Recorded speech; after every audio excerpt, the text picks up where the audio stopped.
No. We started already, Mario, last week. Yeah, we started. Come on. I know where we are. We're by the Igris Moshe. Where? On Here. on what page? We're on page 384. Okay, hold on. Can you hold on I'm once sorry. again? Yeah. Okay. We'll review a little bit. Let me just get something to drink. 1 second.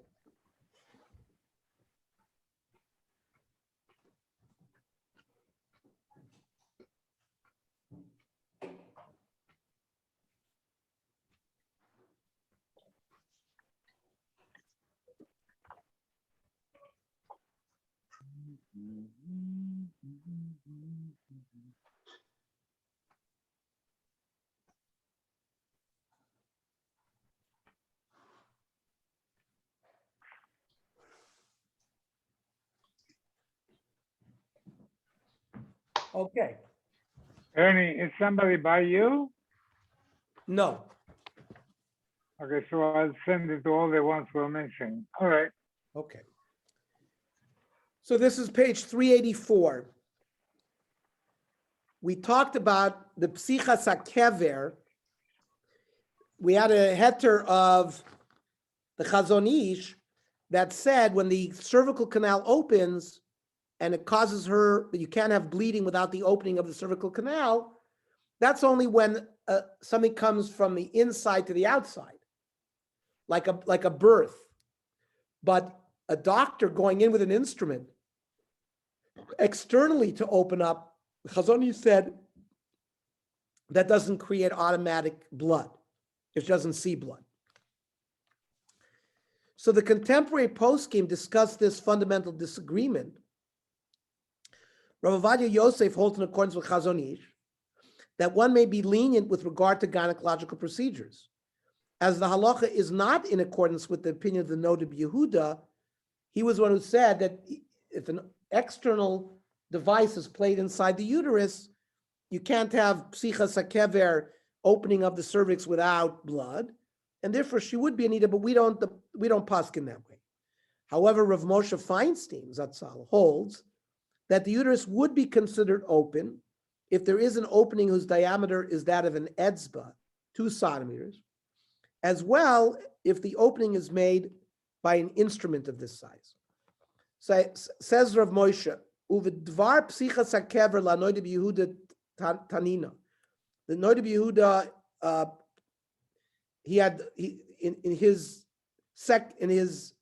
there was a first edition, a second edition. So in the Nodeb Yehuda, the soiver ef shel psichas hakever blo dam, afilu kisheniftach mibachutz, that concept that the cervix cannot open without blood is even when an instrument comes from the outside. Says aval min haroy lahachmir kan Nodeb Yehuda. Rav Moshe holds that we should be stringent like the Nodeb Yehuda. Afshehu sveik sveika bedina. Even though he says it's a double suffix. Normally by double suffix, you can be lenient. Where's the sveik sveika? The Rambam poisek rabbanon benida dafaf chalav she'ef shel psichas hakever below dam. So number one, the Rambam holds like the Shita that you can open up the uterus without being blood. Even when something is exiting the uterus from the inside. Ulaharosh varbe rishonim, in the Rosh and other rishonim like the Rambam, and v'hiskim gam kama mechaber, the Ram, and the mechaber agreed with that as well. Excuse me. Ulaharosh varbe rishonim v'hiskim gam mechaber shalach Rab Yehuda the ef shel psichas hakever lo dam, that you cannot have an opening without blood. So the Rambam is against those. Hayesh achronim shesavi the psichas hakever michutz efshar below dam. There are also achronim who held that you can open up the uterus without blood. Mikol makom loy borur lanu b'machlokas achronim lechashev l'safek. Rav Moshe says it's not clear whether when achronim have a machlokas, that should be considered a real suffix to say we have sveik sveika. So based on that, Rav Moshe says we should be machmir like the Nodeb Yehuda.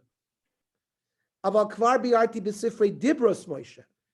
So we're used to the Igros Moshe, which is Rav Moshe's Shilas and Shuvas, but Rav Moshe wrote a lot of commentary on various Gemaras called the Dibros Moshe. His commentary on Baba Mitzi and Baba Kama and Sanhedrin called the Dibros Moshe. And on his Dibros Moshe al Baba Kama, Siman Tet Zayin, Dibur HaMaschal v'yesh Mokom, Shekosafti, the Ein Lachshiv Psisa Kever, Rak B'psicha Kepika Af B'psicha Mibifnim. It's got to be a spindle knob, the size of a spindle knob, even when there's opening from the inside.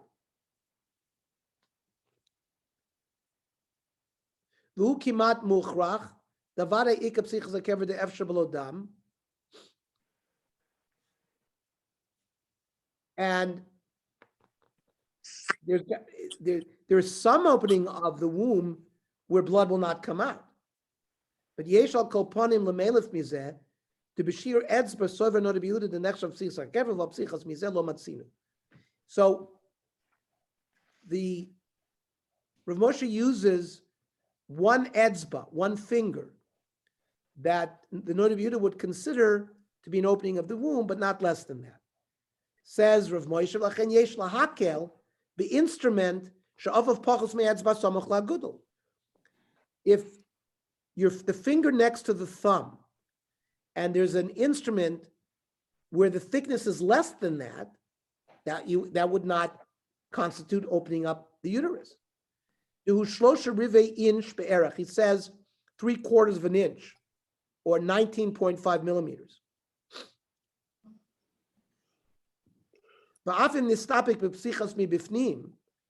Right? So we have a suffix whether the opening has to be from the inside or the outside, where the instrument comes from the outside. We don't know for sure what size Noda B'Yehuda is going to say. Because there are people who argue with him.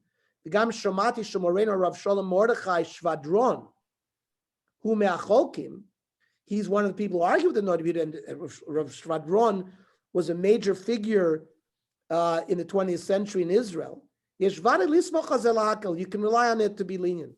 Because as long as the woman has no bleeding and the instrument was less than this 3/4 of an inch, she doesn't have to check herself.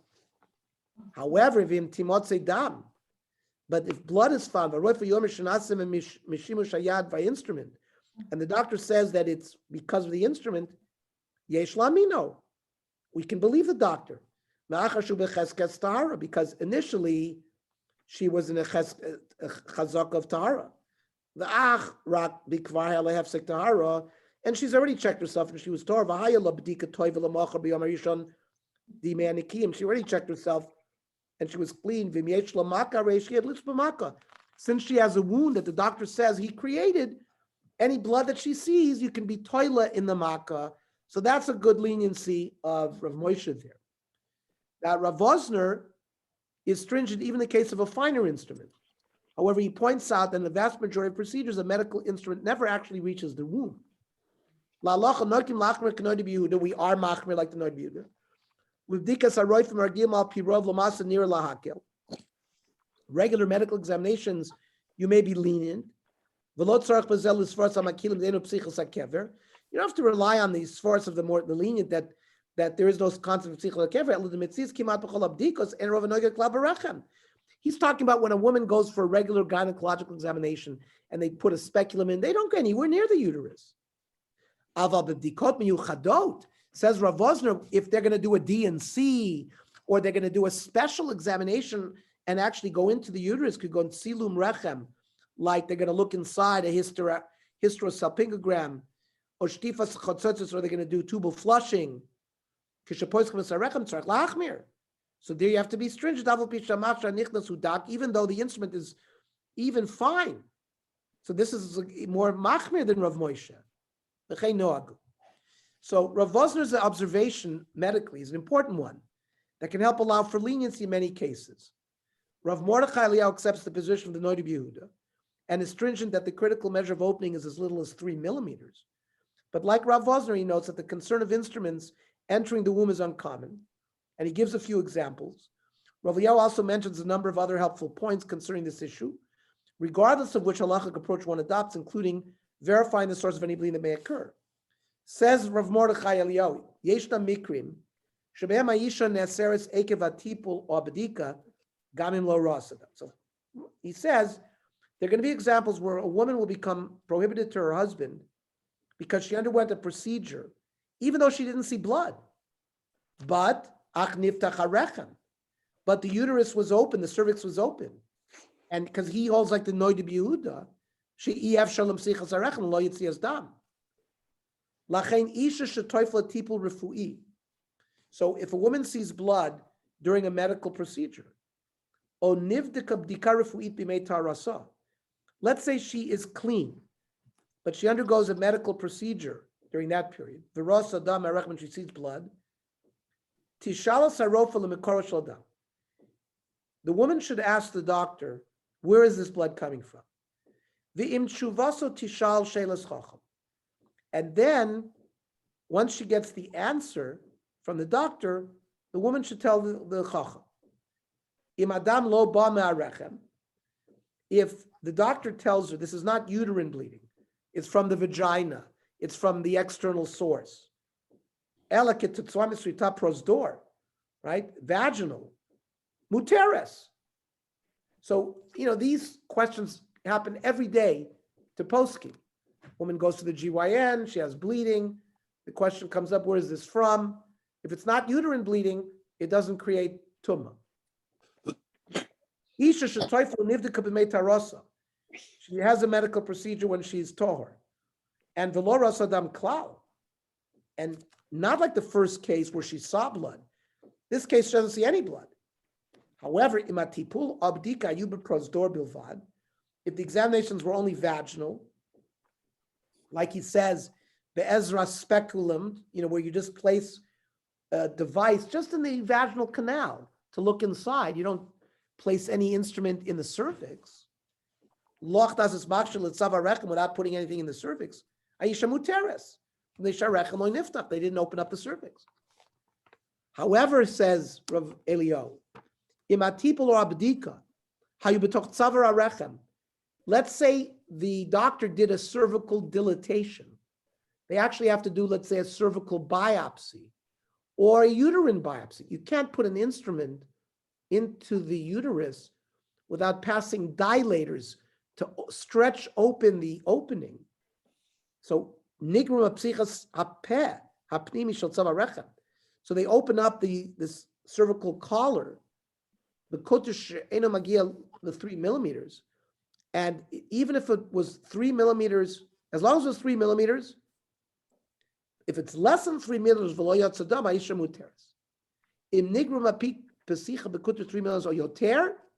however, even if she didn't see blood, if the instrument used by the doctor was more than 3 millimeters in diameter, the woman will be considered usher, even though she doesn't see blood, because he holds, like the Noid Yehuda, that there's no opening of the cervix without their possibility of coming out blood.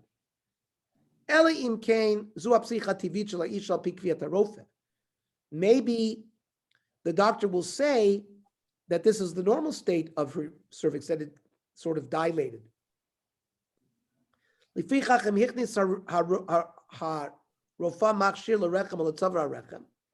the doctor placed an instrument into the cervix, the woman has to ask the doctor what size. The doctor knows, because we use French size. We will use like a 10 French dilator. 3 French is 1 millimeter. So a 9 French dilator is 3 millimeters. So if the patient asks the doctor, what size dilator did you use? The doctor will be able to give a millimeter response. Yes, it was greater than 3 millimeters in diameter. So she has to ask the Rofeh, what's the Godel L'Machsher? And how deep? And the woman should ask the doctor, if there was bleeding, where is the source of the bleeding? V'nemanu al kach. And the doctor is credible and will believe him. V'im tshuva sav tishal shelas chacham. With the answers that the doctor gave the woman, they should ask the rabbi.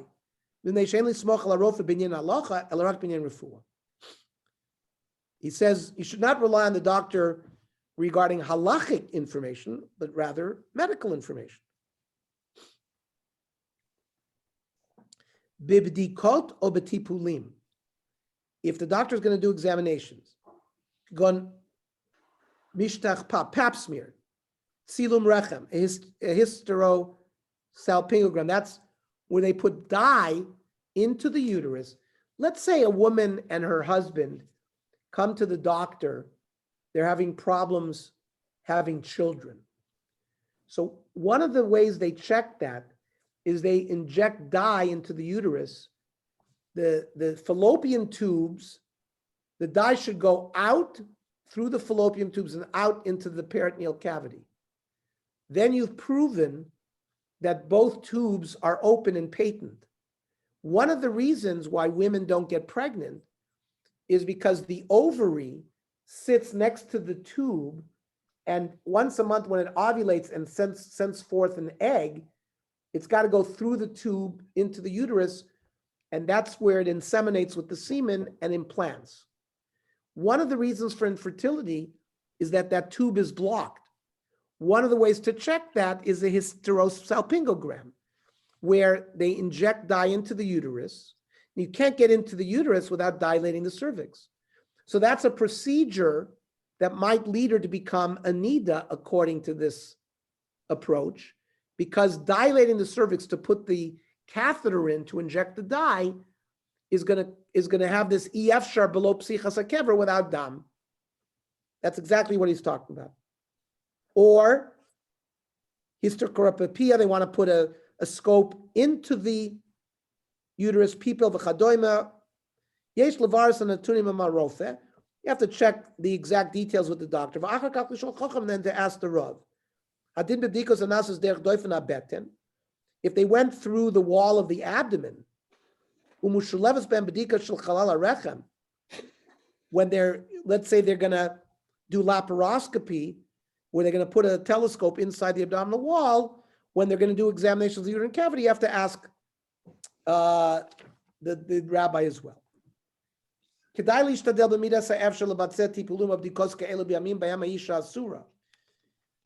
Eliyahu advises doing all these examinations when the woman anyways is usher to her husband and she's bleeding, rather than do it through a period of tahara.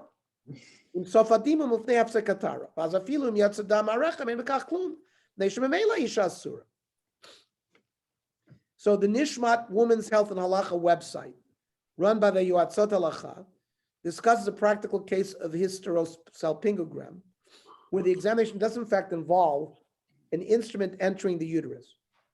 According to Rav Eliyahu and the more stringent opinions, one would likely be rendered a nida in such a case. But the Yoatzot report that Rav Yehuda Herzl Henkin, the website's halachic advisor until his recent passing, rules in accordance with the opinion of Rav Moshe that the diameter must be 19 millimeters to cause psichas hakever. Consequently, the woman is not impure as long as she doesn't see bleeding. The question of how to perform other b'dikot following the procedures during the Shiva Nekiyim is also discussed in this answer. So, a woman asked one of the Yoatzot, I've been having difficulty conceiving and of having a hysterosalpingogram done next month during my 7 clean days. There's a possibility of slight bleeding as a result of the procedure. I am worried of becoming nida as a result of the test and missing my ovulation window. Is there anything that I can do to avoid that? Such as wearing dark underwear after the procedure or skipping b'dikot. We're talking about internal b'dikot. That, remember, we learned sometimes the poskim will be lenient regarding her daily b'dikot to avoid issues with bleeding when they're trying to have children. So for procedures that enter the uterus, the size of the instrument that enters is halachically significant, as we've all learned tonight. Instruments larger than a certain size render a woman nida, even if there's no bleeding. Opinions as to this size vary. Our site's rabbinic supervisor, Rav Henkin, rules that an instrument with a diameter of less than 19 millimeters does not make a woman a nida. Again, as long as there's no bleeding. Since a hysterosalpingogram uses a narrow instrument, the procedure itself does not make a woman nida or invalidate her clean days. Following the procedure, there may be some brown discharge from the dye or even some bleeding, which is usually damaka from cervical trauma. Remember, if there's an injury to the cervix, that's not blood coming from the uterine wall. It's only blood from the uterus itself that makes a woman tameh. If there's an injury to the cervix and the doctor says it's coming from that, that would be called a damaka and would not render her a nida. External staining may be attributed to damaka and disregarded. However, it's necessary to have one acceptable bdika on day 7 of the Shiva Nikiyim, which may be complicated by the procedure. You should perform bdikos as usual up to and including the morning of the procedure. Following the procedure, you may omit bdikot until any bleeding subsides, but you must perform a bdika on day 7, as we've learned. You can't have Zayin Nikiyim until there's at least a bdika. However, if the procedure is planned for later on in the clean days, you may have to delay your day 7 bdika and therefore going to the mikveh until the bleeding subsides, and you are able to get an acceptable bdika, which is clean. As long as 5 days do not pass without a bdika, your clean days will remain valid. Remember, we learned if you do bdika on the first day and the 7th day, so there are 5 intermediate days, but you can't go more than that. For example, bdikos on days 1 through 5, followed by a bdika on day 10 would be considered a valid set of 7 clean days. If it seems like this delay would cause you to miss your ovulation window, please ask a specific halachic question about how to proceed. If the procedure is planned for day 7 itself, you should perform your morning bdika prior to the procedure. Omit the afternoon bdika. In this case, even if you experience staining following the procedure, it may be disregarded. You may still immerse as scheduled. So we can summarize that most gynecological examinations, including prenatal and postnatal examinations, do not involve entering the cervix or uterus, present no halachic complications, according to any of the opinions discussed above. This includes opening the vagina with the aid of a speculum, or an internal ultrasound, or even administering cervical stitches, which don't involve entering the uterus. However, as there may be trauma-induced bleeding in these cases or others, it's always recommended to verify with the doctor if the specific exam has caused any bleeding. In a small number of cases where the instrument does enter the uterus, some poskim hold that the woman is nida, even if the instrument is thin. We've learned that tonight. Rav Vosner and Rav Eliyahu goes along with the Noda B'Yehuda as well, so we know who the machmirim are. But some hold, we know who that is, Rav Moshe, and Rav Henkin, who goes along with that, hold she is not unless it's thick, and others hold she's never a nida. So these are complicated shilas where we sort of put everything together, all the material we've learned before, and now throwing in these curves with medical procedures. And these are, probably the most sophisticated shilas that we've had so far. What about childbirth? As we have seen in earlier chapters, the sages expanded and streamlined the observance of family purity laws. This is true with regard to certain aspects of the halachot of impurity after childbirth. The Torah writes that when a woman gives birth, she counts a specific number of days of tumah. We know 7 days for a male, followed by 33 days of Yemei Tohar by a male. By a female, it's 14 days of Yemei Tumah, followed by 66 days of Yemei Tohar. Then the woman would go on the 41st day and bring korbanos after a male, or on the 81st day, korbanos after a female. And these laws apply even if she has not observed any blood. So after the initial period, there's a longer period of time in which she remains in a state of tahara, even if she sees blood during those 33 or 66 days of Yemei Tara. That's Minat Torah. We're going to see today we don't follow any of that. If she gives birth to a male, her period of Tuma lasts 7 days, after which she may immerse immediately. Following the days of Tuma, she begins a period of 33 days of Tahara. If she gives birth to a female, her period of Tuma lasts 14 days, after which she may immerse and technically have relations with her husband, even though she's bleeding, because the next 66 days or 33 days after a male are considered Demei Tohar. The blood is considered pure. So after she's tummy for the 7 or 14 days, she goes to the mikveh, she's permitted to her husband even if she's bleeding. This is all Minat Torah only. And the pasuk says, "Vaydaber Shalom Moshe Lemor, Daber Bnei Yisrael Lemor Isha Ki Sazriv Yalda Zachar." If she gives birth to a male, Tama Shivav Yamim, she'll be tummy for 7 days. Kimeni Dasvo Satitma, Vayom Hashmini Mo Psar Loso. A bris is done on the 8th day of the child. Ushloishim Yom Shloshim Teshebed Meitara. She'll have 33 days of what's called Tohar blood.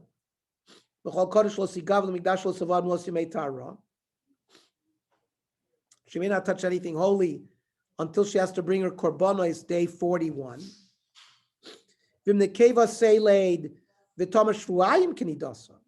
She gives birth to a female, she's tamei for 14 days. Then 66 days of Yimei Tohar.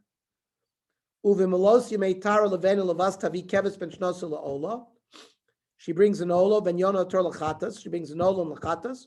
El pesach omoid lakayin.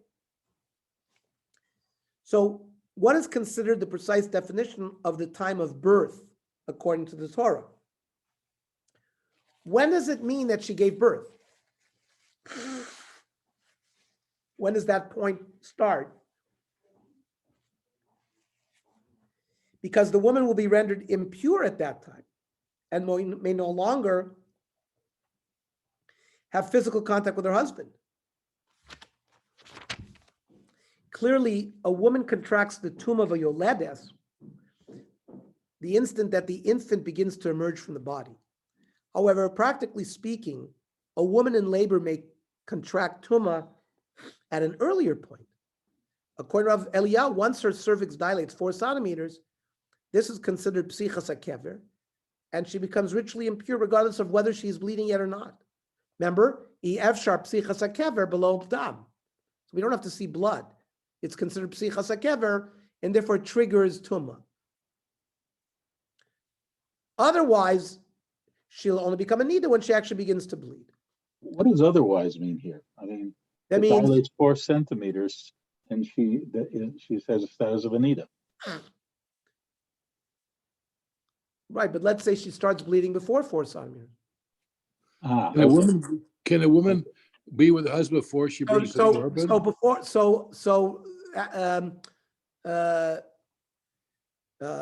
Yaakov, the nafkamina would be she's only 2 centimeters or 3 centimeters, and she hasn't bled yet.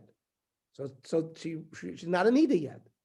According to Rav Eliyahu, once the nurse comes in and checks her and she's 4 centimeters, then she's a nida.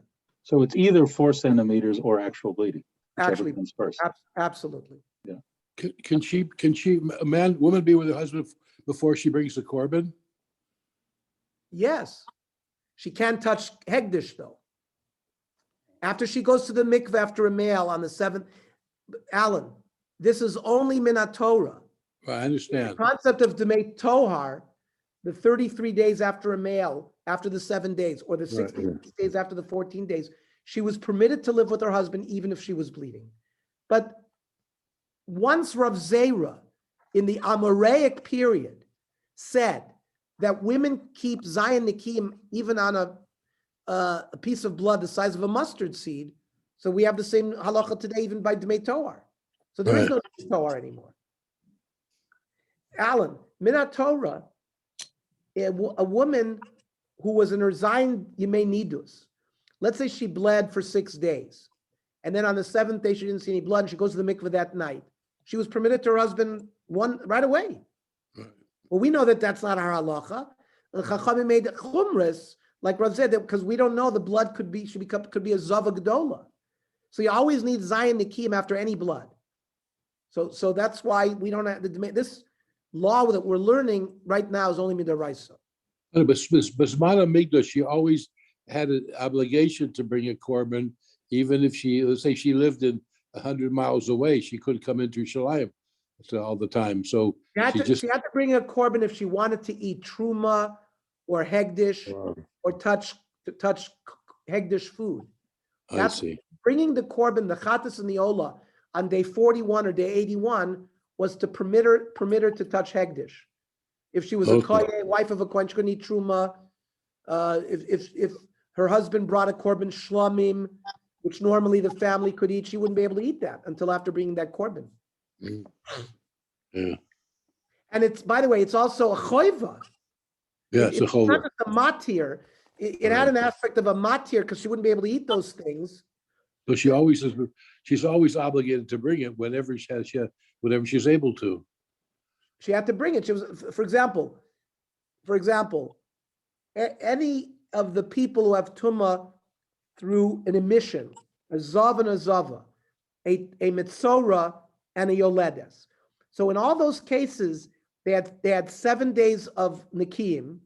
They had to go to the mikveh, but they could not eat kachim until they brought korbanos on Yom HaShmini, right? Zav, Zav, and Mitzora, they have to bring korbanos on Yom HaShmini. After the 7 days of counting, there was also korban that was brought. What was the korban there? Also to allow them to eat hagdish. But they have a chov to bring the korban.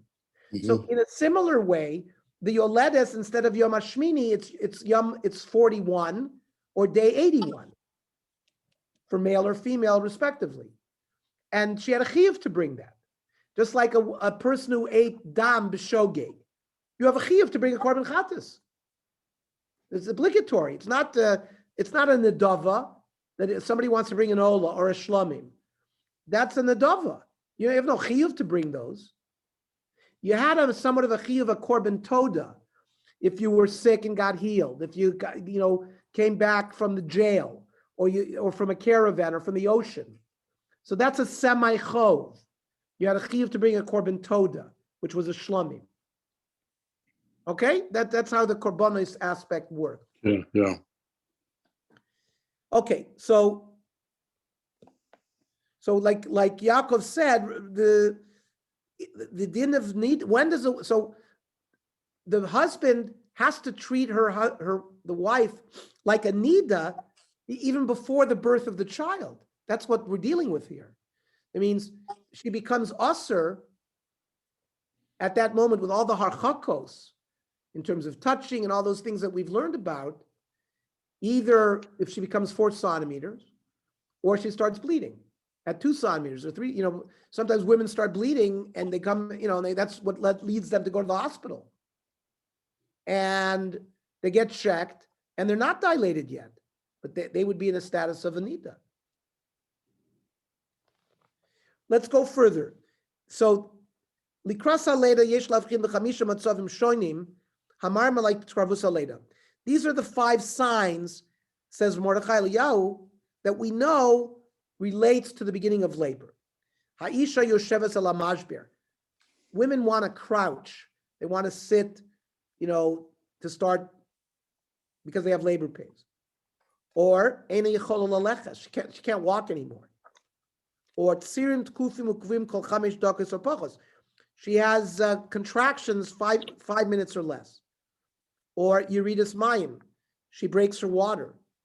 Psicha shel stay etzbos, or 4 centimeter opening, 2 finger breadths. So Barbasa Matzaver, the first 4, which meant woman is crouching, she can't walk anymore, she's having contractions more than 5 minutes, or breaking of her water. In those cases, says Rav Eliyahu, Eina Isha Nechsheves Kenida. She does not have Tumas Nida yet. Ela in kain teruah damim, unless she sees blood going along with that. Ach asur l'shamish kamo b'shas vesta. Of course, they're not allowed to have relations during that period of time, as if it's that period of veset, right? Because she could start bleeding at any moment. So just like the veset, 30 days, every 30 days or every 25 days, whatever, how we establish the veset, the couple cannot have relations either, so they can't have relations during this period either.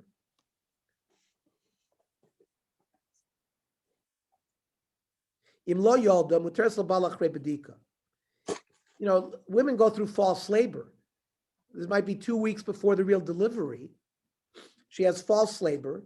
Let's say she doesn't give birth. So muteres labalach rebedika, right? She permitted to have relations again if she does bedika and doesn't see bleeding after zayin nikim, if she saw blood during that period of time. Va'af sheyesh chokim vasurim noyagim lahakel. There are machmirim after the false labor, but the minig is to be makel. Now, b'matzava chamishi, let's say husband and wife go to the hospital because they think she's in labor, and then the OB nurse in the emergency room checks her and finds that she's 5 centimeters, right? So now the woman is a nida. And then all the harchakos, all the restrictions begin. Even if she hadn't seen any blood, because we know ein psichas hakever below dam, and that the remember 2 centimeters, which is what Rav Moshe was talking about. That's insertion of an instrument from the outside in. Here, naturally, the cervix begins to dilate. So there, even if up to 3 centimeters, it's not considered psichas hakever. Once it gets to 4 centimeters, it's considered psichas hakever. That's what's going on here. Even without riyastam. Sometimes they send a woman home with 4 centimeters. They say, come back, if you have contractions or something like that. But at that moment, she's a nida. Right, like any nida who even sees blood for 1 day, you can't start counting zayin nikim until you count 5 days. You have to have a minimum of 5 days of bleeding, and then zayin nikim.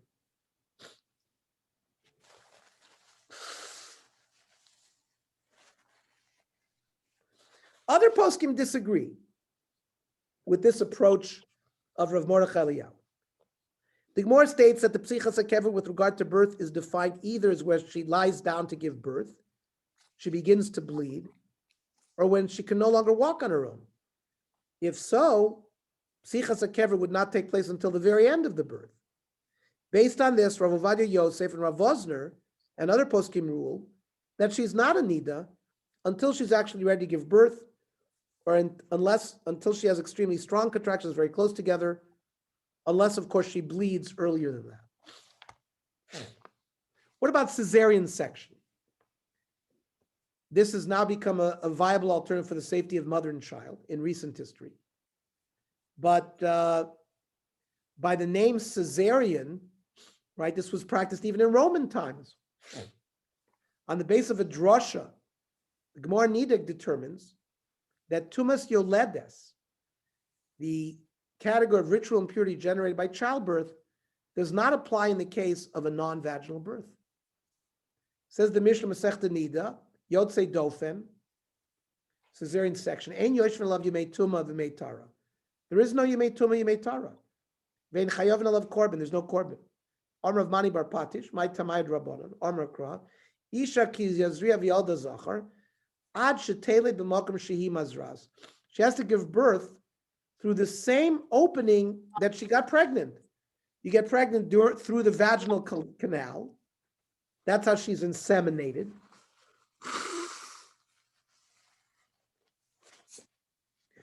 So you don't have tum unless the childbirth happens through the same opening. Shulchan Aruch codifies this in Yoredea Kuf Tzadik Daled, Yotzei Dofen, in Lo Yotza Dam El Derech Dofen. Let's say it was only bleeding from the abdominal wall. Imo Tahar Maleda, Uminida Miziv, there's no zivus, there's no nida. Again, these are all if there was no vaginal bleeding. Now, we know medically, you're not going to have a cesarean section without there eventually being vaginal bleeding and bleeding coming out of the cervical canal from the uterus, right? Normally, even a woman who undergoes a C-section will discharge uterine blood through the course of the labor and the surgery. And consequently, the mother will also be subject to ritual impurity. Now, what about these Yemei Tohar days that we discussed earlier tonight? The Torah writes that after the 7 days following the delivery of a male, or 14 days following the delivery of a female, during which the new mother has the ritual impurity of Yoledes, any bloody discharge that has the status of Dam Tohar, blood of purity. Any uterine blood which she discharges through the end of the given period, like at the conclusion of 40 days from the birth of a male and 80 days from the birth of a female, is considered Dam Tohar and does not render her ritually impure.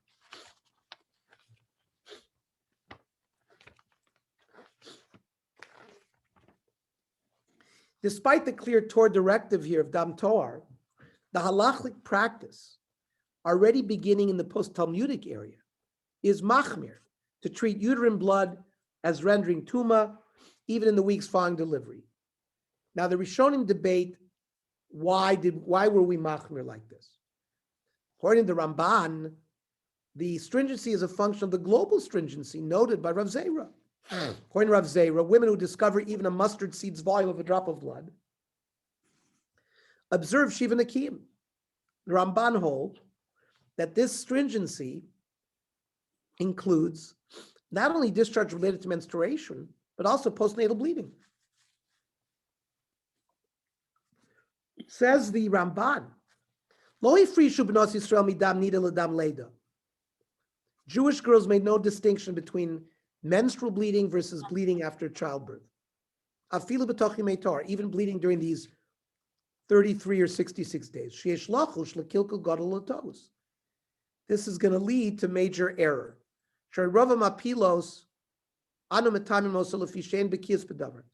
When women miscarry, normally we are metame her because we're not bekiyim.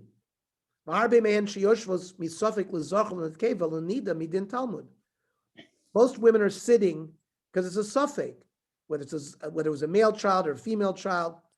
If women are going to be lenient and have relations during this day during these Yemei Tohar days,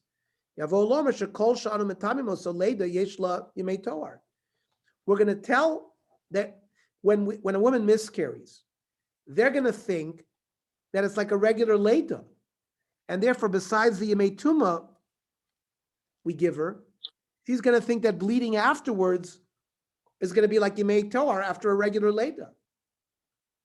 Says the Ramban. Women are the Jewish girls were machmir themselves that they sit sheva nekiyim even on any drop of blood. Based in shetei shave shishavu.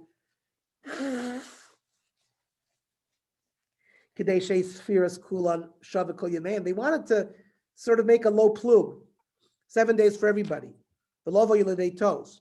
Kol shekain she'elahen lachush. Here as well, they would be machban themselves. Shalote aisha shofasu b'shameshes. That otherwise she's going to bleed and have relations. Leficha kol haroa dam tipa kachardal fitoch yemei tohar.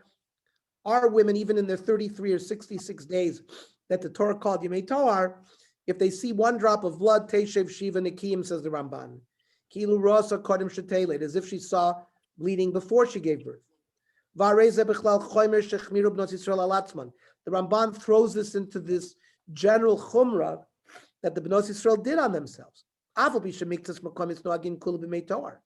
He says, even though there are places that are noye kula, for eskimo gaonim, the period of time between 500 CE and 1000 CE, the Sadya Gaon, High Gaon, the Gaonic period, v'asu smicha,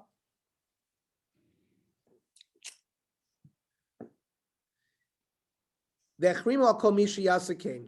put a ban on people that were makel.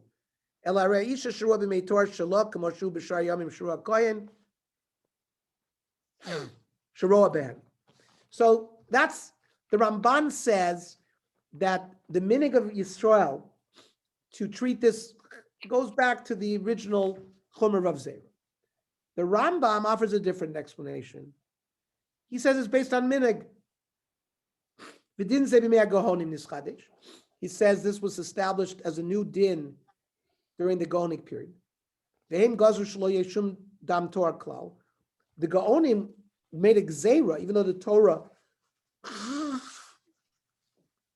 permitted the Demei Toar, the Gaonim answered. He says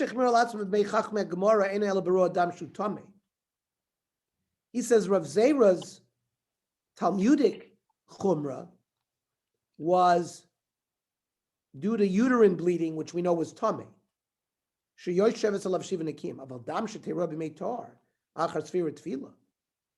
If a woman counted 7 days or 14 days after birth and went to the mikveh, and these are Demeitor and Lochoshlo, it wouldn't be Zivus bleeding, wouldn't be Nidus bleeding. So the Gaoni made a chumrah, but that's what it is. Says the Rambam, Shomanu, Shebetzorfat boyalim al dam toyar kedina Talmud areyom. That in France, the couples were having relations even while they were bleeding. Achar sfirat tefillah metumas yoldas bezo. After they did their counting and they were toivel. The dover zet toli b'minig. The Ramah notes that by his time, right, the Rambam is 1200, and the Ramah is in Krakow in 1550. By his time, it's become the universal practice to be machmir even in the case of dam toar. B'kabahem yimei tumah, so achshav bizman hazeh kol hayoldos chashuvas yoldos bezov. They're all considered giving birth in zivus. Therefore, they have to wait till they stop bleeding and have 7 clean days.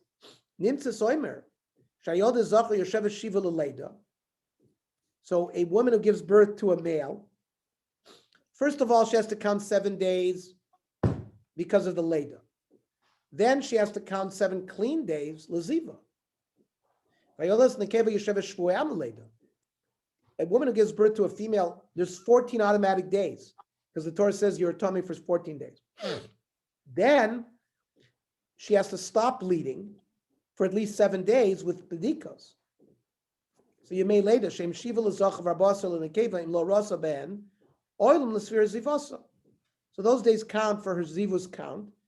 V'shomer shiva nekim b'toch arbasel and nekeva. For example, if in the 14 days that a woman is holding after her birth of a female child, she doesn't see any bleeding, she will be permitted to her husband on day 15. And she has to only go to the mikveh at that time. That's what the Shulchan Aruch says.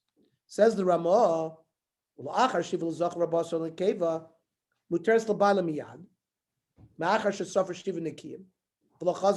didn't repeat and see bleed, she could be permitted to her husband. But if she continues to see blood, even like a mustard seed,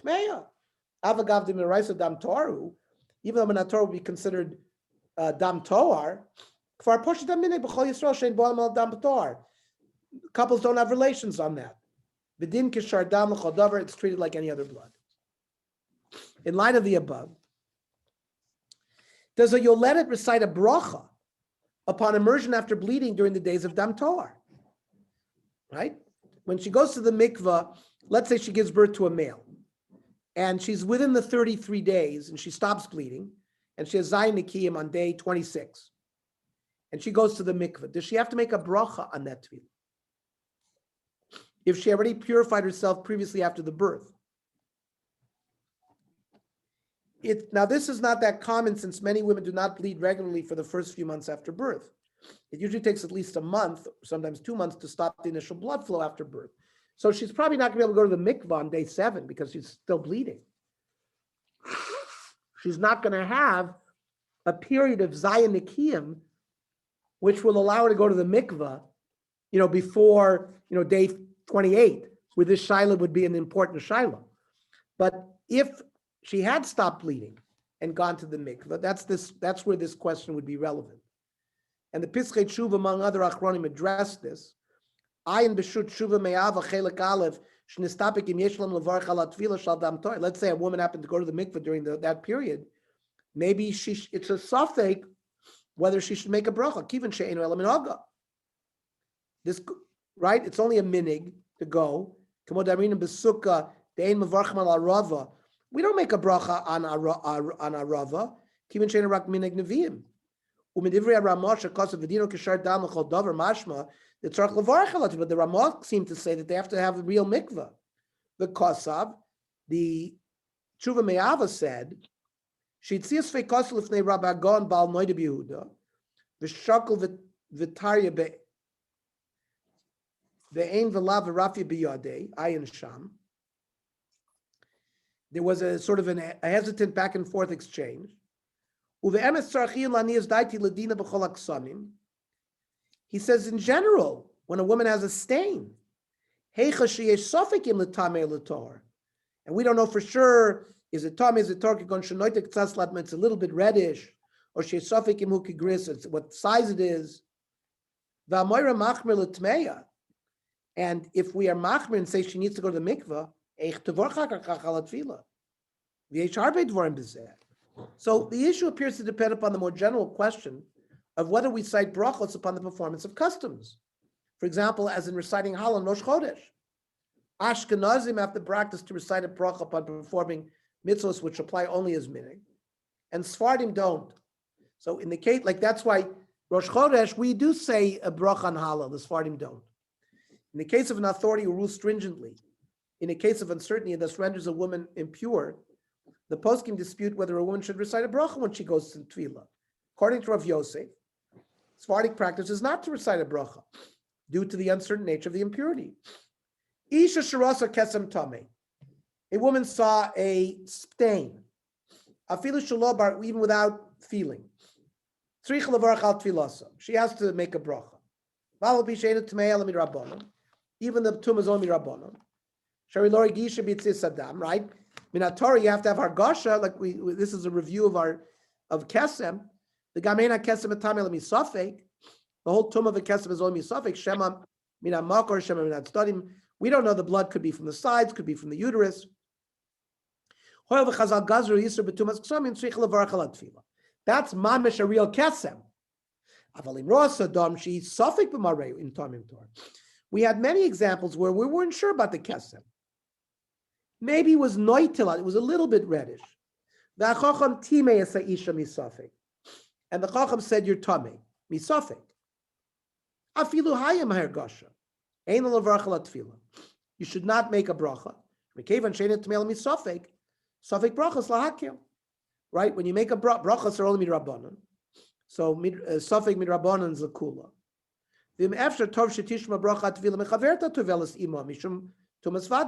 Let's say along with the woman in the mikvah is a woman who is mamish, who knows for sure that she's tamei.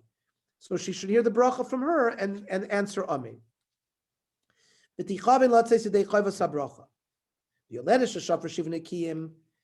woman who gave birth, counting 7 clean days, and went to the mikvah. And then later on saw when she goes back and sees 7 clean days, she should not make a bracha.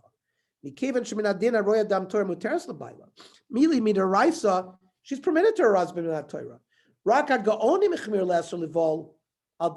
Gaonim said we shouldn't have relations for that kind of bleeding. That's the minig. Because Sfardim don't make a bracha on a minig. According to the Mariko, Ashkenazic practice is to recite a bracha even in these types of cases, which is Ashkenazic consistently with our din that we make a bracha on a saf, on a minig. Let's say she was tummy because she saw Bein Machmas Bedikas aid, that she did a Bedika club. Bein Machmas Shamatza Kesem, let's say she saw a stain. Bein Machmas Dam Besulim, even after her first relation, or Dam Toar, or after Leda, Imora Hoira Hechmir Misafik. If this paskin, if the Rav paskin that she has to go to the mikvah, Gon Shayamar Safek Tame, maybe it was the Mara was Safek, or Bekesem Shishraim Supik, wasn't sure what the size of the kesem was. She should ask the chacham whether she should make a bracha. The Imoira Hira Tias Amare, if the Moira Ra said, you're really not Tomei, but Ichlitu la'achmer alatzmam lo tevaracha, in such a tefillah, she shouldn't make a bracha.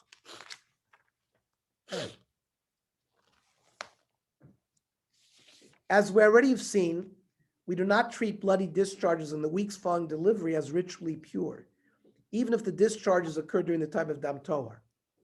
Accordingly, women who observe uterine discharges during this period will conduct themselves in the same manner that they do whenever they discover discharge.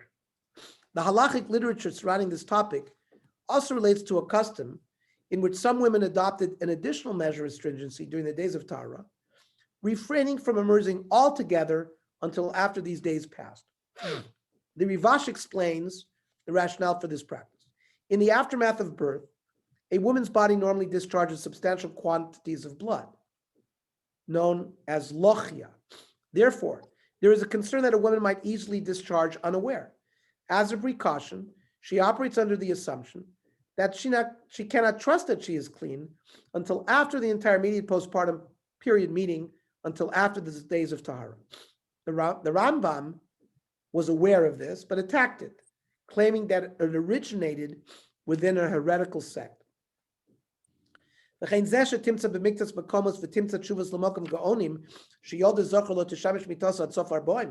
they would wait until after 40. Even though she didn't see any bleeding.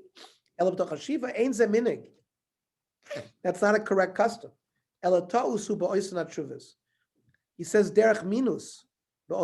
This was heretical. We're not stukim lamdu davar zeh. We should force people to get rid of this minig.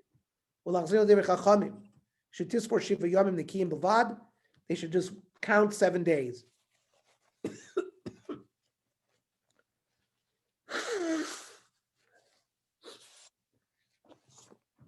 Despite this Rambam's opposition, the minig survived and is validated, though not endorsed by the Ramah. Miyu, says the Ramah, in Yordei Kuf Tzadik Dalet, Yesh Mekomit Shenogim She'ein Tovlin Toch Arbon L'Zachar L'Shmonin L'Keva, Ve'en La'ati B'Mokom Shenogu L'Achmir. We should not be matir if the minig was to be machmir. Avol B'Mokom She'ein Minig Ein L'Achmir Klal. If there is no custom, you should be not machmir like this. Rak Miyad Shel Rosa Dam Achar Shiva L'Zachar Rabban Masrol L'Keva. The suffrage, she should count 7 clean days. Muteres L'Baila.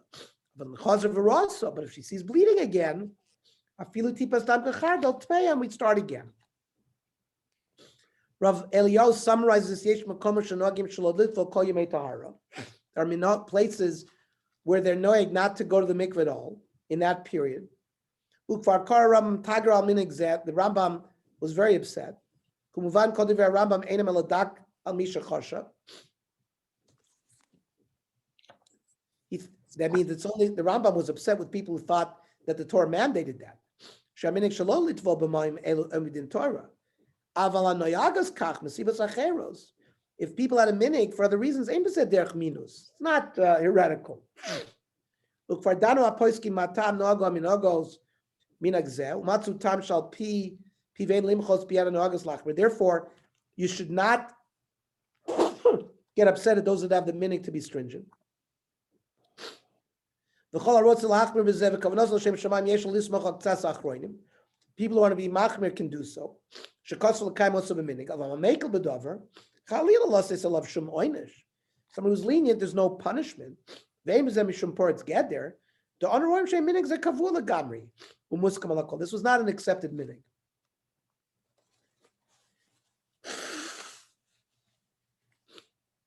I'm going a little longer tonight because I want to finish tonight. La locha the mekomo sheyesh noagos lidvo b'mei tahara, v'yesh noagos shelo lidvo, misha noagos shelo lidvo can tamshich b'minag, can continue that custom.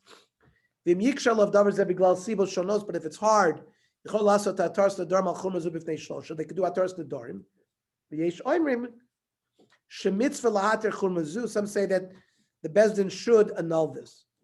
The accepted practice in most communities is to immerse as soon as a woman has ceased her bleeding and has counted Shiva Nikiyim without specifically waiting for 40 or 80 days to pass. What about miscarriage? And that's our last subject.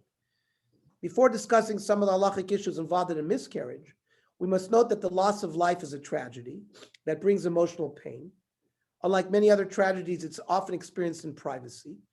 Nevertheless, when a family experiences a miscarriage, the family need not face it alone. You can reach out to one or more, a variety of support resources and services. A number of organizations operate remotely in different communities throughout the world to assist families.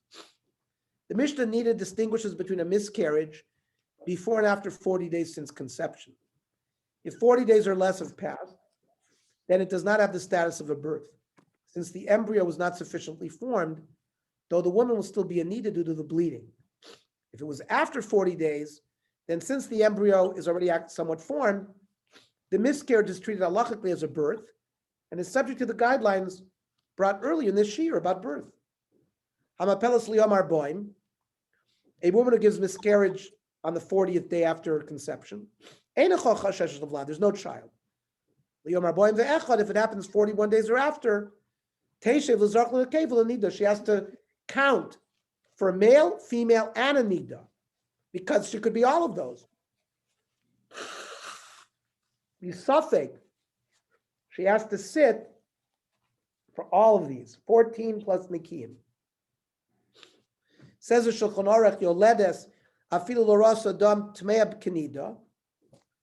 Even if a woman who gave birth didn't see blood, she's tamei nida because of efshar l'psichas hakever without dam. Ben yoledes chai, ben yoledes meis, whether it's a live birth or not a live birth. Afilu nefel, even a miscarried fetus.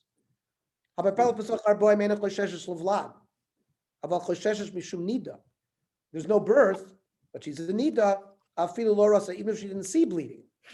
So if a miscarried piece comes out, she's certainly a nida. When the gender of the fetus cannot be determined, the Darchei Tahara writes that we are stringent to account for the possibility that the fetus was female, and the mother is ritually impure for 14 days, even if she does not, discharge blood. And there are other practical details.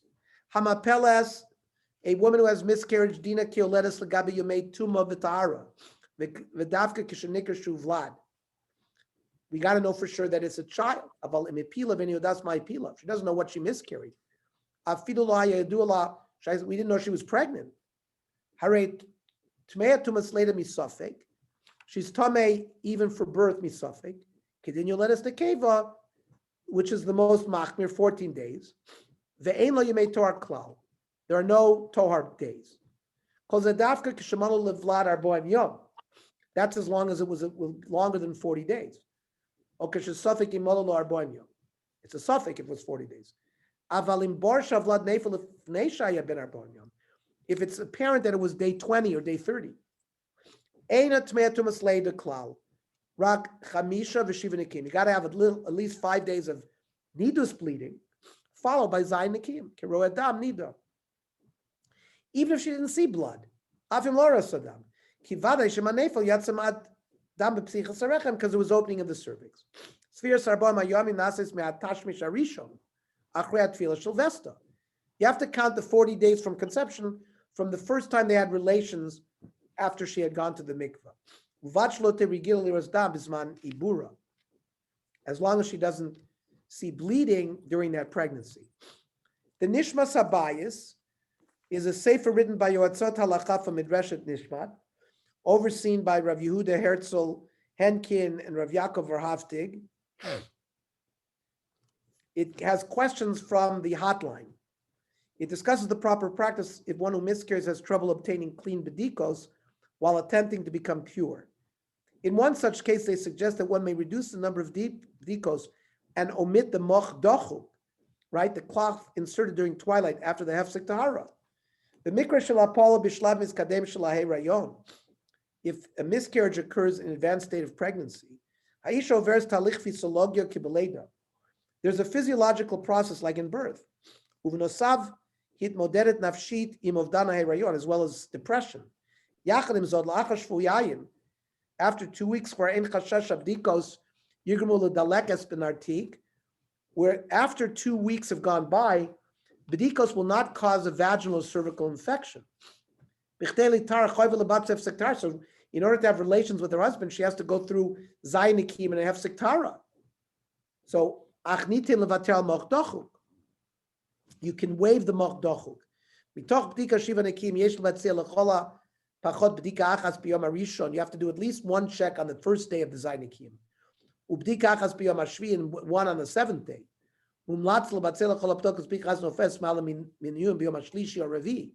It's also recommended to do at least one on the third or fourth day. If there's the vaginal dryness, which is a common thing that happens after birth or miscarriage, you can put a little water on the bdika cloth, or use a vaginal lubricant that's water-based. You go on KY jelly. These are leniencies, but it's only applying under the discussion we discussed where she's had this miscarriage. Bleeding during the early days of pregnancy is generally a warning sign for possible miscarriage. However, occasionally, even after substantial bleeding, the fetus remains viable and healthy. In any case, a woman should be examined after an episode of bleeding during pregnancy. The Mara Koren writes that one should travel to the hospital if necessary, even on Shabbos, should one bleed significantly and suspect miscarriage. This is a question I get very often. Isha sheyesh la dimum b'malacha herayon. A woman is bleeding during early pregnancy. Yesha lafanis arofa k'dei levara sibas adimum. She has to call her doctor right away to determine why she's bleeding.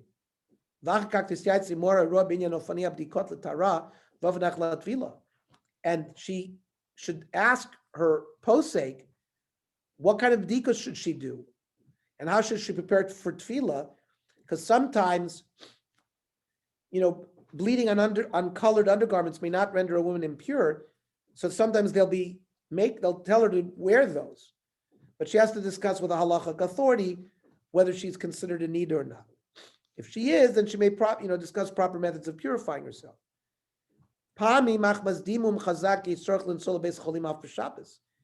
If a woman during pregnancy has a lot of bleeding, there might be a need to go to the hospital on Shabbos.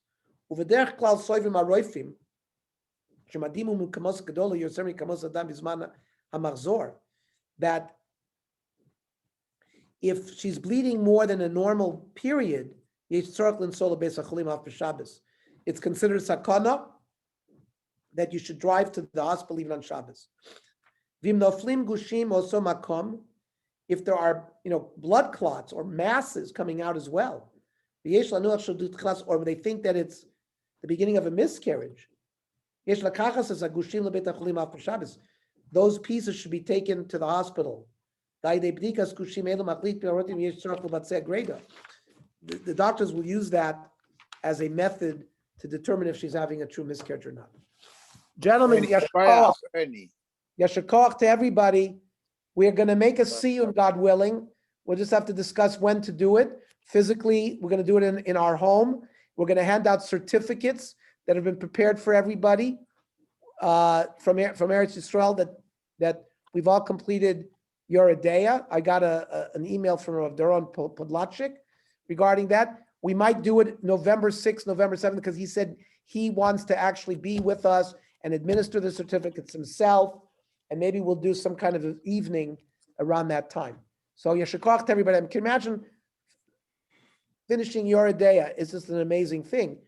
I was told that in the year 1600, 1700, in the Shtetlach, this is what Balabatim would learn when they come to the Beis Medrash at night.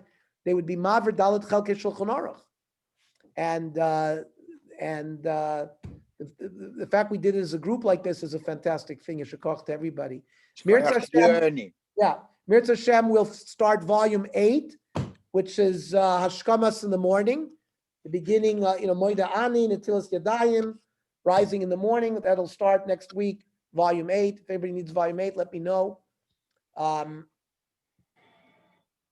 Yaakov, please, you have my phone number, right? Yes, I think I do, yeah. Would you give me a call afterwards? Tonight? Yeah. Yeah, sure. Yeah, thank you. Okay. Good night, everybody. Tomorrow, the learning Tomorrow the learning is, the Daf Yomi will be 8 o'clock.